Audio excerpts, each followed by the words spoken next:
So now let's go to the second example.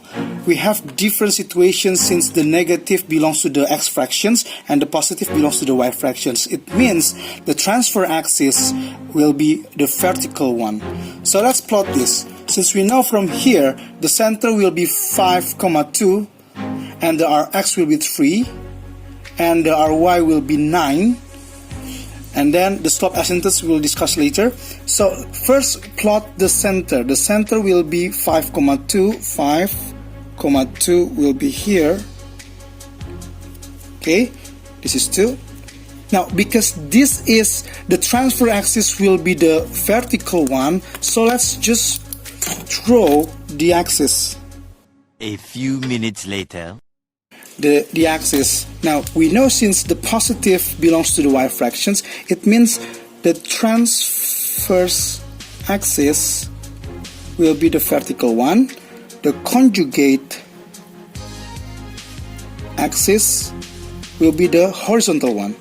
So since the transfer axis there will be the vertex and the foci, it means let's start with the Ry first. Since we know that the Ry is 9 units to the top or below, so let's start with counting 9 units to above. 1, 2, 3, 4, 5, 6, 7, 8, 9. Here is your vertex. Okay, I hope this is clear. And then 1, 2, 3, 4, 5, 6, 7, 8, 9. Yeah, okay. And then since we know that this is the vertex, it means your hyperbola will be this kind of shape.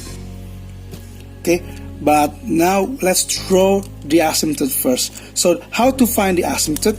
Since we know that this is the vertex, we need to count the Rx 3 points from the vertex to the left and to the right. 1, 2, 3, this is it. 1, 2, 3, this is another. And then from the other vertex, 1, 2, 3, 1, 2, 3, 3 units. So your asymptote will be you connect this, and this. A few minutes later. And then the second asymptote will be from here, center, and another point. Okay, this is the vertex, this is the vertex, and this is the asymptote. It means since this is the transfer axis, your hyperbola will be like this. So this vertex means from this curve, this will be the lowest point of your hyperbola. So let's just try to sketch this. Remember, the curve, it has to be getting closer to the asymptote, not moving away. Okay, and the vertex must be the lowest point, and this vertex will be the highest point of your second curve. So let's, yeah, so this is your hyperbola. Again, I need to recall back, the conjugate axis will always be like the mirror of your hyperbola. So this and this will be the shadow or the reflections of the others. So that is the second shape of your hyperbola, with the transverse axis is the vertical one.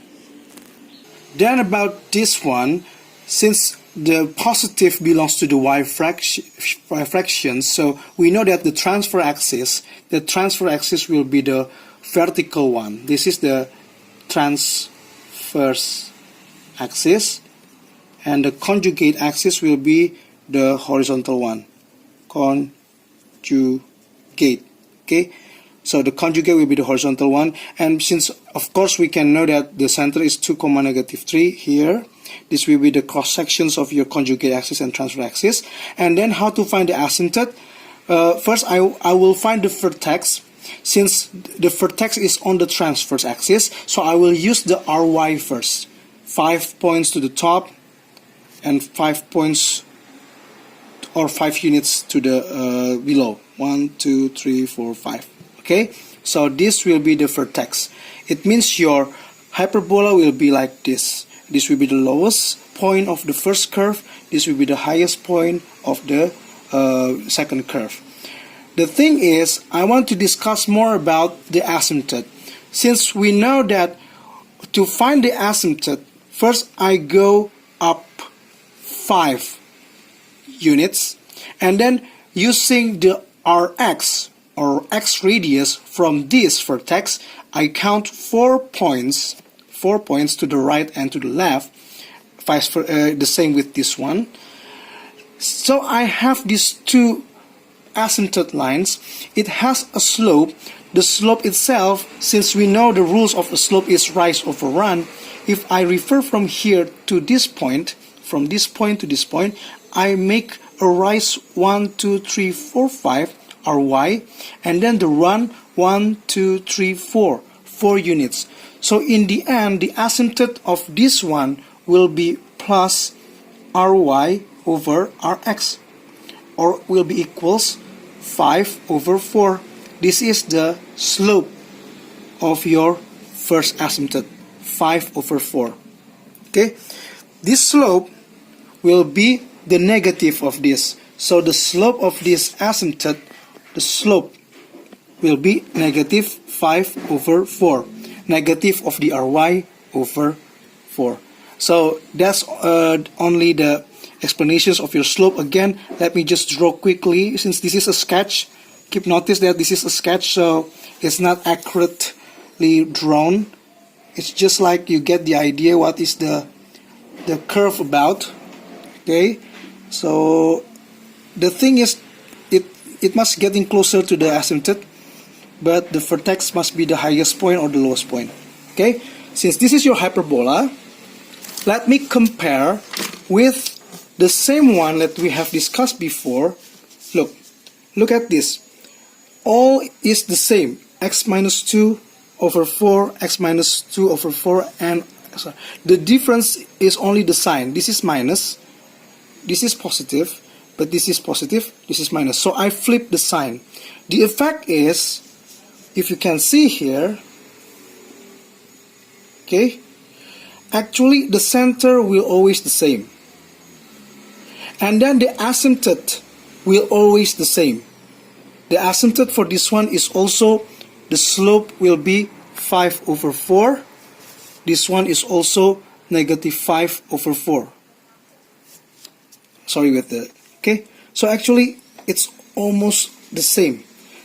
The difference is only the orientations of your hyperbola. Again, since this is the transverse axis, it means the vertex must be on the horizontal axis, so your hyperbola becomes like this. But the second one, since the positive is the y, it means the transverse axis is the vertical one, so your vertex must be on the transverse axis, so your hyperbola becomes like this. So I hope you can get the idea, the difference, a big difference between this hyperbola and this hyperbola because of the sign.